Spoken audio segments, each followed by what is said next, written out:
L'idée, c'était encore une fois, de se préparer à demain. Et c'est-à-dire que c'est au-delà de ce qui est déjà présent, c'est comment on va intégrer toute la mobilité durable. Intégrer le VTC, intégrer les trottinettes, C'était ça l'ambition, c'est vraiment d'accompagner. En janvier 2022, la SNCF a lancé l'application SNCF Connect, une appli mobile à tout faire censée remplacer plusieurs applis existantes, notamment Oui SNCF, mais le lancement a été un peu chaotique. Pas mal de bugs, beaucoup de critiques. Il faut dire qu'il s'agissait d'un chantier technique assez considérable pour lequel SNCF a fait appel à des technologies peu utilisées à ce jour. 1 an après, où en sommes-nous ? Il me paraissait intéressant de faire un focus sur cette application que quasiment tous les Français sont amenés à utiliser. Bonjour Christophe Rochefol. Bonjour. Vous êtes directeur des opérations tech chez SNCF Connect and Tech, filiale du groupe SNCF comme son nom l'indique. D'abord, est-ce que vous pouvez nous dire un peu qu'est-ce qui s'est passé et où vous en êtes aujourd'hui ? Alors, le lancement, c'est effectivement été une période incroyable quand on refond une application de cet ordre qui est présente dans la poche de tous les Français, qui démontre son succès aujourd'hui, parce qu'on vend à peu près l'équivalent de 6,5 stades de France de billets par jour.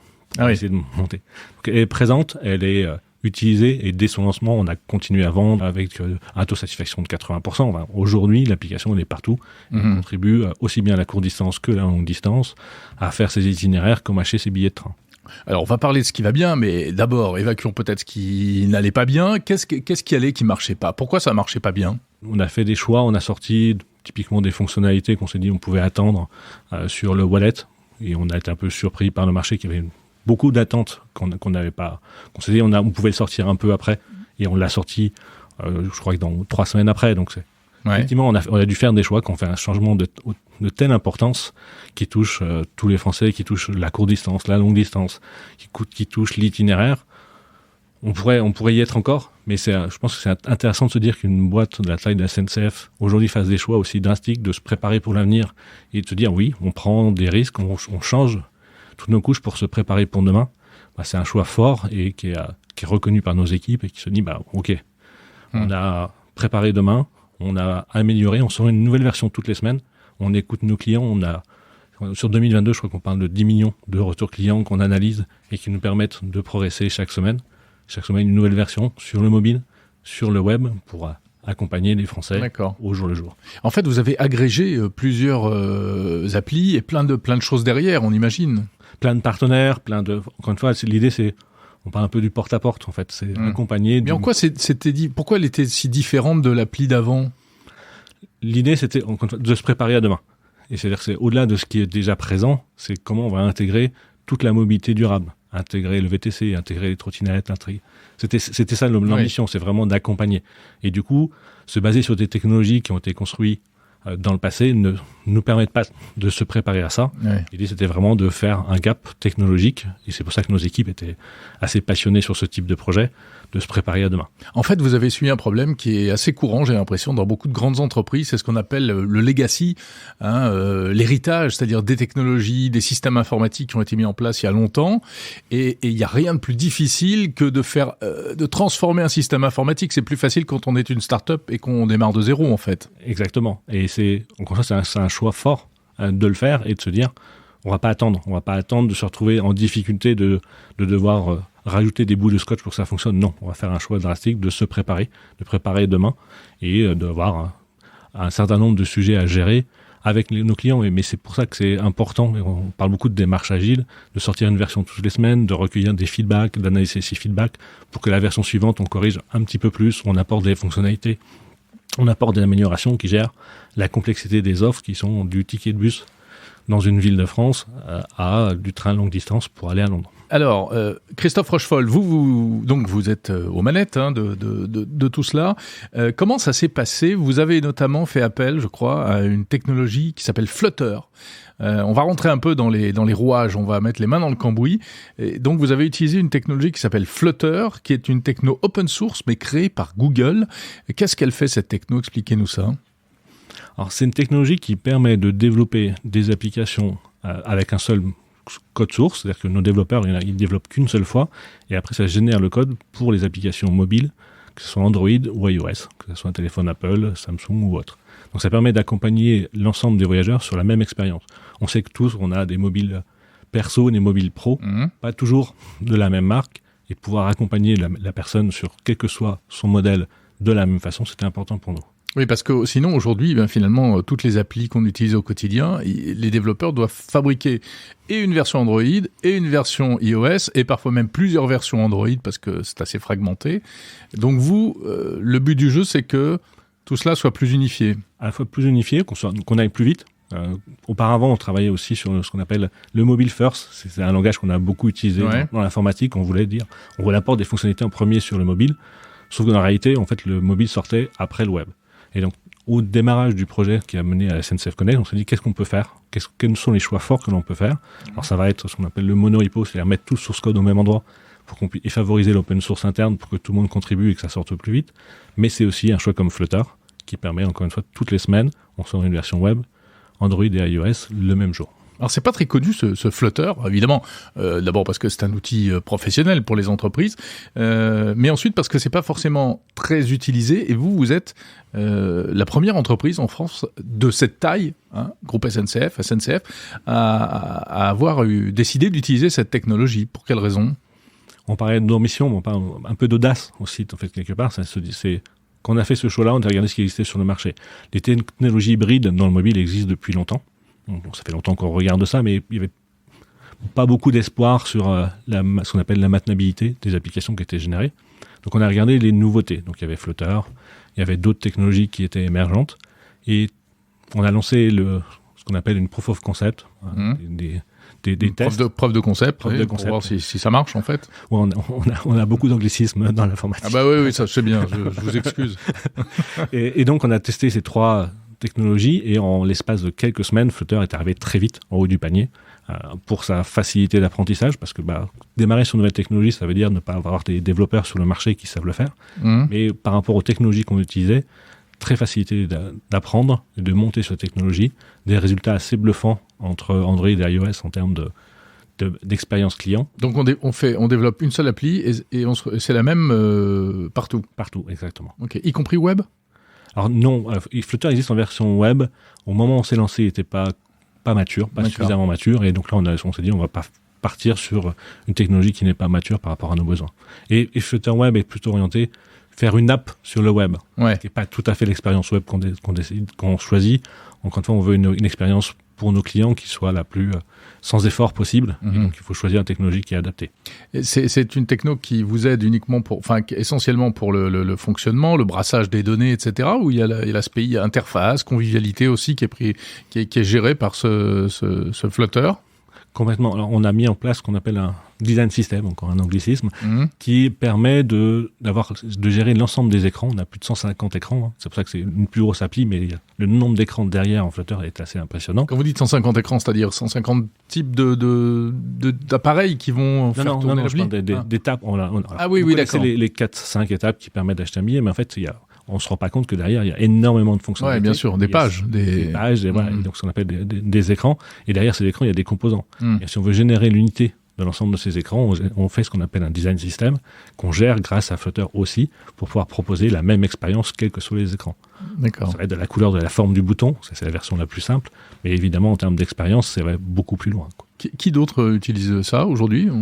Le design system, c'est de plus en plus répandu, c'est une bonne manière de concevoir l'architecture, non pas d'infrastructure d'un logiciel, mais de l'infrastructure du parcours client. Oui, l'expérience utilisateur. D'accord. Mais je voulais dire, qui d'autre utilise Flutter? Alors, Flutter en France, aujourd'hui, on a des banques. La Poste et Crédit Agricole la Poste fait pas que banque, mais qui se sont lancés dedans. On a plus de petites entreprises, et à travers le monde, au-delà de Google, je sais qu'il y a Alibaba en Chine, par exemple, qui est un gros utilisateur de Flutter. Alors, je l'ai dit, ça a été créé par Google, mais ça n'appartient pas à Google. Alors c'est ce qu'on appelle vraiment de l'open source, c'est-à-dire que tout le monde peut y contribuer, et c'est un des axes assez forts pour nous, c'est que nous, on est un des premiers utilisateurs en France, et on apporte aussi, on contribue au projet Flutter en apportant des évolutions, des fonctionnalités au langage Flutter. D'accord. Alors évidemment, on imagine que créer une appli de cette ampleur, avec tous les systèmes qui sont connectés derrière, c'est une tâche monumentale. C'est un travail qui prend énormément d'équipes, plus d'une vingtaine d'équipes, qui repensent le parcours utilisateur, qui repensent combiner la courte distance, la longue distance, qui repense la connexion à l'ensemble de nos partenaires, de nos systèmes.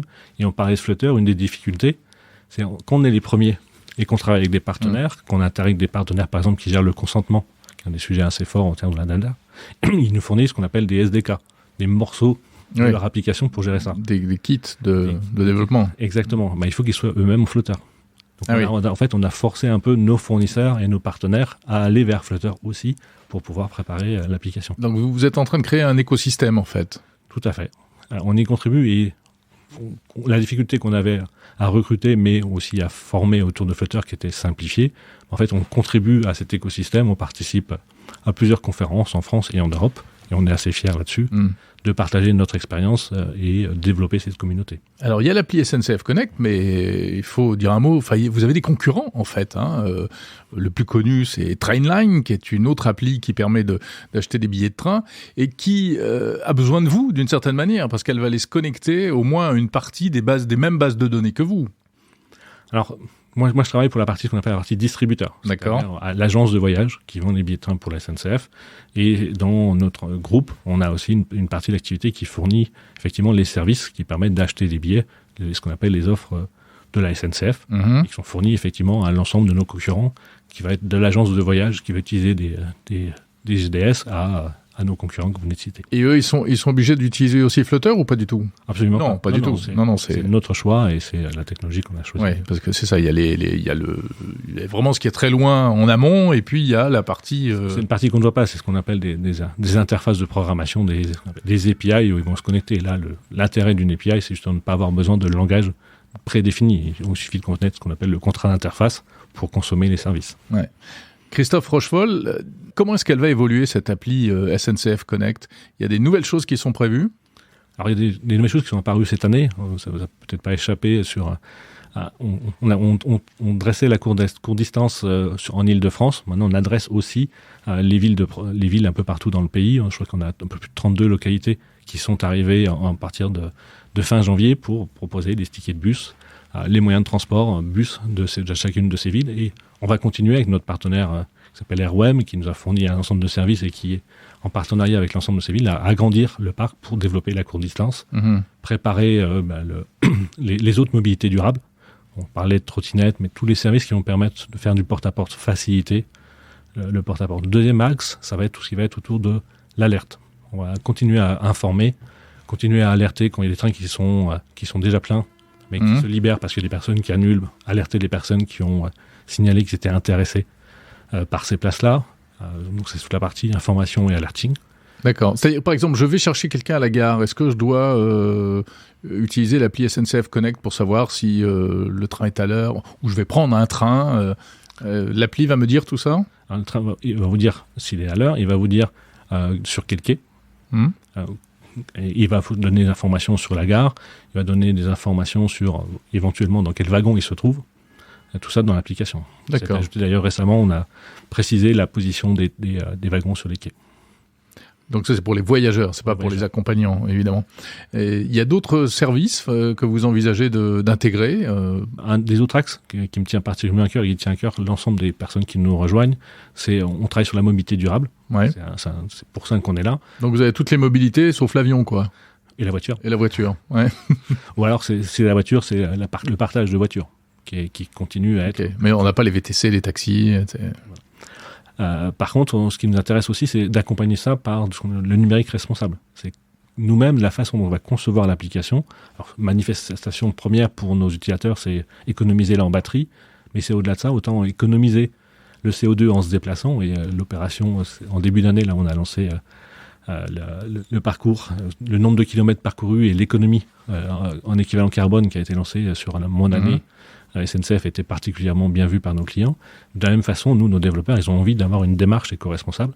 On travaille avec un partenaire qui s'appelle Greenspector, qui nous donne un label. Donc on a un label argent sur l'application et on se fait auditer régulièrement. C'est l'appli qui a un label ou c'est les services, c'est le train et c'est les services? C'est l'appli elle-même. On veut pousser la démarche jusqu'au bout, c'est se dire, y compris l'appli qui permet d'accéder à des services durables. Comment on fait une appli green? On limite les échanges de données. On essaye de consommer le moins de flux, consommer le moins de batterie, travailler sur le temps d'attente entre les moments où il y a interaction avec l'utilisateur. Et donc ça, tous les 3 mois à peu près, on se refait auditer pour voir où on en est et ce qu'on peut améliorer. Par exemple, si vous mettez beaucoup d'images ou des vidéos, ça va plus consommer, forcément. Tout à fait. Donc vous évitez ?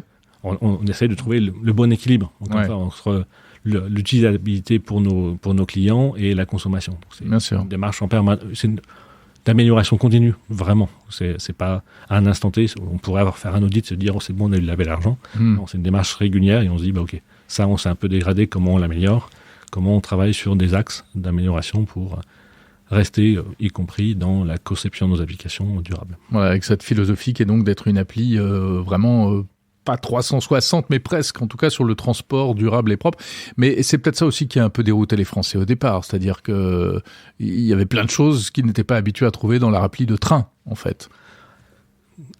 C'est ce qu'on appelle préparer l'avenir. En fait, on ne peut pas se contenter de ce qu'on pouvait faire aujourd'hui, on veut les préparer à ce mouvement de masse sur comment on se déplace de manière durable, et on veut toucher le quotidien des Français de bout en bout dans cet accompagnement pour favoriser ce type de déplacement.